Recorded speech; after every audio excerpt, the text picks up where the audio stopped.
नमस्कार दोस्तों, बात करते हैं आईडीएफसी फर्स्ट बैंक लिमिटेड की। 66 का स्टॉक है, 4% की गिरावट है। बाजार में जितनी गिरावट हो रही है उससे ज्यादा, उससे डबल, उससे तेजी से गिरावट आईडीएफसी फर्स्ट बैंक में है।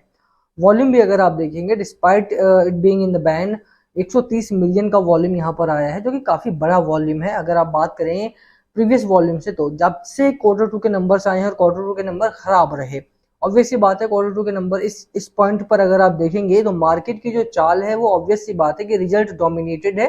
रिजल्ट अच्छा आएगा स्टॉक ऊपर जाएगा, रिजल्ट खराब आएगा स्टॉक आपका नीचे जाएगा ही जाएगा। आईडीएफसी फर्स्ट बैंक ने फिर भी उतना रिएक्ट नहीं किया। अगर आप इंडसइंड बैंक को देखेंगे, वो अपने 52 वीक लो पर कामकाज कर रहा था, फिर भी वहां से 20% का लोअर सर्किट लगा। तो अभी के लिए अगर आप देखें तो कहीं ना कहीं बाजार जो है वो काफी ज्यादा रिजल्ट ओरिएंटेड है।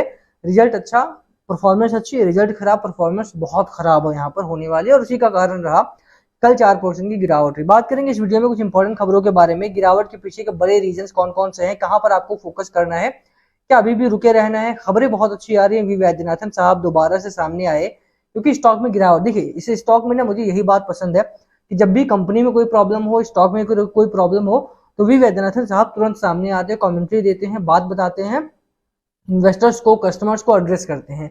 और तभी मैंने ये अपने पोर्टफोलियो में स्टॉक रखा हुआ है। बहुत बड़ी क्वांटिटी मैंने अभी बाय नहीं की है, ऐड करना है या नहीं करना है वो मैंने पिछली वीडियो में बताया। इस वीडियो में थोड़ी बहुत चर्चा उस बारे में करेंगे कि क्या आपको यहाँ पर ऐड करना चाहिए या नहीं, खरीदना है या नहीं, उसकी भी चर्चा कर लेंगे यहाँ पे। बट अभी के लिए अगर आप देखें तो वी वैद्यनाथन साहब का बड़ा इंटरव्यू आया, कॉमेंट्री आई, उसमें क्या कहा उन्होंने, क्या यहाँ पर आगे का प्लान है आईडीएफसी का, उसके बारे में चर्चा करेंगे। बात करेंगे कुछ और बड़ी खबरों के बारे में। चलिए शुरुआत करते हैं इस वीडियो की, बट उससे पहले अगर आप चैनल पे नए हो तो प्लीज चैनल को सब्सक्राइब कर दो, हिट दैट बेल आइकन ताकि आपको नोटिफिकेशन मिल सके। चलिए स्टार्ट करते हैं। प्रमोटर भी यहाँ पर माल बेच रहे हैं, वो भी एक बड़ा हैंगओवर है इस स्टॉक को लेकर के कि प्रमोटर्स यहाँ पर माल क्यों बेच रहे हैं, उसकी बात भी यहाँ पर करेंगे। चलिए स्टार्ट करें। सबसे पहले बात बाजार की। देखिए बाजार में लगातार गिरावट है। आज कल दिवाली था, आज अगर आप नेक्स्ट डे टू दिवाली देखेंगे, आज मुहूर्त ट्रेडिंग है, तो 1 घंटे का ट्रेडिंग यहाँ पर खुला रहेगा। तो मुझे लगता है कि 1 घंटे में हो सकता है थोड़ा बहुत यहाँ पर उछाल देखने को मिले। जब आप वीडियो देख रहे होंगे तो हो सकता है आपका जो स्टॉक प्राइस हो वो 67 68 दिखा रहा हो या 64 हो, आई डोंट नो। 1-2% का यहाँ पर मार्जिन लेकर के चलना आप उस हिसाब से, क्योंकि जब मैं वीडियो कर रहा हूँ तो मैं कल के बेसिस पे कर रहा हूँ, यानी दिवाली वाले दिन जो ट्रेडिंग हुई उसके बेसिस पे कर रहा हूँ। तो उसके हिसाब से आप देख करके चलना। 1 घंटे की ट्रेडिंग में क्या होगा उससे फर्क नहीं पड़ेगा आने वाले जो 1 महीने, 2 महीने, 3 महीने, 6 महीने का जो हमारा अंतराल है इन्वेस्टमेंट का, उसके ऊपर। इसलिए थोड़ा सा वो टाइम फ्रेम आपको एडजस्ट करना पड़ेगा यहाँ पे। बात बाजार की रही, बाजार पिछले 2 दिनों में अगर आप देखेंगे तो गिरावट हुई। निफ्टी बैंक क्लियरली एक लीडर है यहाँ पे, अगर आप बात करेंगे तो गिरावट तो हुई यहाँ पे। बट इससे पहले के दिनों में अगर आप देखेंगे तो निफ्टी बैंक ने 2% तक का भी यहाँ पर तेजी दिखाया था। तो उस हिसाब से अगर आप देखेंगे तो कहीं ना कहीं बैंकिंग सेक्टर में तेजी है, चाहे वो सरकारी बैंक हो चाहे वो प्राइवेट बैंक हो। अब बड़े प्राइवेट बैंक की मैं बात नहीं कर रहा हूँ, मैं छोटे प्राइवेट बैंक की बात कर रहा हूँ जहां पर मार्जिन आपका अच्छा खासा आ रहा है। आईडीएफसी फर्स्ट बैंक में क्वार्टर टू के नंबर खराब रहे, इसमें कोई दो राय नहीं है, बट बिजनेस खराब नहीं रहा, बिजनेस अभी भी उतना अच्छा हो रहा है। अगर आप देखें 10,407 करोड़ का क्वार्टर वन में नंबर आया था रेवेन्यू, और वो बढ़ करके 10,684 करोड़ के आसपास रहा था, जो कि अगर आप ईयर ऑन ईयर भी देखेंगे तब भी बढ़ा है और क्वार्टर ऑन क्वार्टर देखेंगे तब भी बढ़ा है। वहीं पर मार्जिन भी अगर आप देखेंगे तो मार्जिन में भी इंप्रूवमेंट है, दोनों ही चीजों में, आप चाहे ईयर ऑन ईयर देखें चाहे आप क्वार्टर ऑन क्वार्टर देखें तो भी। तो मुझे लगता है कहीं ना कहीं व्यवसाय में कमी नहीं आई है, नंबर ऑफ कस्टमर्स में कमी नहीं आई है। साथ में अगर आप देखें तो एसेट क्वालिटी अच्छी हुई है, एसेट क्वालिटी इंप्रूव हुई है, एनपीए नीचे गया है, नेट एनपीए की अगर आप बात करो नीचे गया है आपका। तो ओवरऑल एनआईआई जो है, नेट इंटरेस्ट इनकम है जो, वो ऊपर गई है।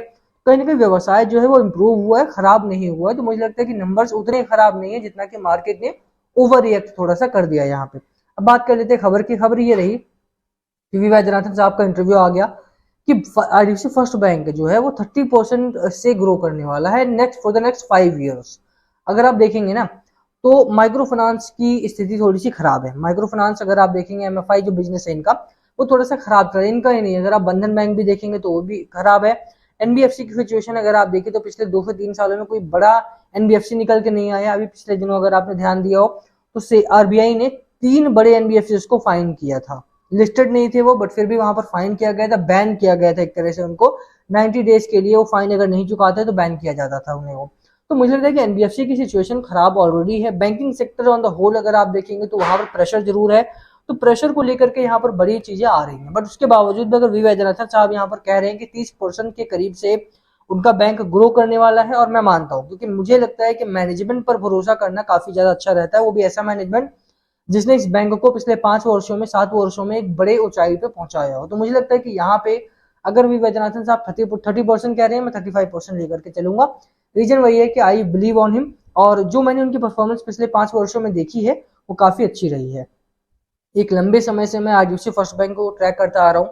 स्टॉक जब आपका 30 के रेंज में होता था तब से मैं ट्रैक कर रहा हूँ, तो मुझे लगता है कि यहाँ पे स्टॉक आपका अच्छी ऊंचाइयों तक जा सकता है, but you have to give it time. अभी के लिए क्वार्टरली नंबर खराब है, इसमें कोई दो राय नहीं है। अब बात करें इन्होंने आगे क्या कहा, the good thing is IDFC delinquency as compared to the rest of the industry is much less. SMA और pre NPA is only 22.5%। ये मर्जर की बात कर रहे हैं कि आईडीएफसी का जो मर्जर हुआ है उनमें अगर एनपीए की बात देखेंगे तो 2.5% है। बाकियों में अगर आप देखेंगे जो स्मॉल स्केल की इंडस्ट्रीज हैं, जो स्मॉल एंड मीडियम कंपनीज हैं, तो वहां पर 3.5 से 4% के आसपास का एनपीए घूम रहा है। यहाँ पर अगर आप देखेंगे तो 2.5% के करीब है। तो मेरे कहने का मतलब यही है कि अभी भी अगर आप देखें तो बैंक उस स्थिति में है कि यहाँ से आपको निकाला जा सकता है। यानी कि ये जो सिचुएशन है, ठीक है, यहाँ पे रिटर्न नहीं बना, 1 साल में नहीं बना, and I am equally angry as you कि यहाँ पर रिटर्न बनना चाहिए था। जब पूरा का पूरा बैंकिंग सेक्टर चला, कम से कम 30% 35% का रिटर्न मिला। केनरा बैंक पिछले 6 महीने से गिर रहा है, बट उसके बावजूद भी अगर उसका 1 साल का रिटर्न देखोगे तो 30-35% के करीब का पॉजिटिव रिटर्न है। बैंक ऑफ बड़ौदा अगर आप देखेंगे तो पूरे साल से 6 महीने से गिर रहा है, पर उसका भी सालाना रिटर्न अगर आप जाकर के देखो तो 35% 40% के करीब का आता है। तो कहीं ना कहीं अगर आपको देखोगे ना तो बाजार में पैसा बना है। 6 महीने भले बैंक ना चले हो, पैसा बना है। ऐसे में आईडीएफसी फर्स्ट बैंक में पैसा नहीं बना तो बहुत ज्यादा प्रॉब्लम है। बट अगर आप किसी स्टॉक को लंबे समय के लिए खरीदते हो तो उसको लंबे समय के लिए रखना होता है, ना कि आप छोटे समय में जाकर के बोलो कि यार मैं तो निकल रहा हूँ क्योंकि यहाँ से पैसा नहीं बन रहा। पैसा नहीं बन रहा, ऑब्वियस सी बात है। अब जो दूसरा क्वेरी आती है, देखो, एक तो था कि प्रमोटर ने माल बेचा।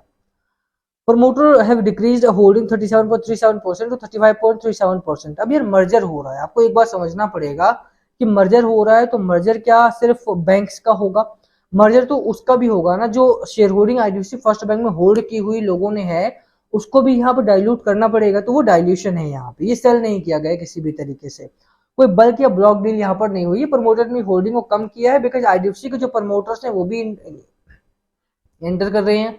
तो अगर वो एंटर करेंगे तो उनके पास भी आईडीएफसी के शेयर होने चाहिए, तो इस वजह से यहाँ पर थोड़ा सा शिफ्टिंग ऑफ शेयर्स हुई है, अभी तक कम नहीं किया गया है। ये जो पूरा का पूरा है ना, जब आपके खाते में आईडीएफसी के शेयर्स आएंगे तभी आईडीएफसी फर्स्ट बैंक का जो शेयर होल्डिंग पैटर्न है वो आपको पूरा अच्छे से समझ में आएगा। अभी के लिए प्रमोटर क्या कम कर रहे हैं, क्या बेच रहे हैं, उस पर थोड़ा सा कम फोकस करोगे तो ज्यादा बेहतर रहेगा आपके लिए। खबर अच्छी है, मुझे लगता है कि नंबर खराब रहे उसका रिएक्शन है, गिरावट यहाँ पे मार्केट की वजह से हो रही है। आज मुहूर्त ट्रेडिंग है तो मुहूर्त ट्रेडिंग में उतना ज्यादा कोई एक्शन होने की मुझे उम्मीद नहीं है। थोड़ा पॉजिटिव थोड़ा नेगेटिव लेकर के चलना। लंबे समय के लिए मुझे लगता है कि स्टॉक आपका ठीक परफॉर्म करेगा। शॉर्ट टर्म में मुझे कोई खास उम्मीद नहीं है। जैसे मैंने पिछली वीडियो में भी बोला था कि मेरे पास स्टॉक है, तो उस हिसाब से आप वीडियो को देखना। एक जो सपोर्ट लेवल इसका बना हुआ है एट 60 रुपीज के आसपास का इसका सपोर्ट लेवल बना हुआ है। 60 टू 56 रुपीज के आसपास लेकर के चलना है आपको। स्टॉक अपने 200 डे ईएमए पर कामकाज कर रहा है, तो मुझे लगता है कि ओवर सोल्ड जोन में ऑलरेडी काम कर रहा है।